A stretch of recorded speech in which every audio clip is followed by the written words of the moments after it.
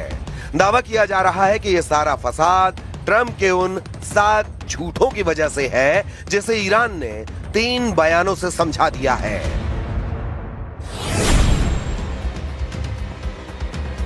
ईरानी संसद के अध्यक्ष मोहम्मद बाघेर गालिबाफ ने इन 7 दावों को नकारते हुए 3 बड़ी बातें साफ की हैं। मैदान तय करेगा, सोशल मीडिया नहीं।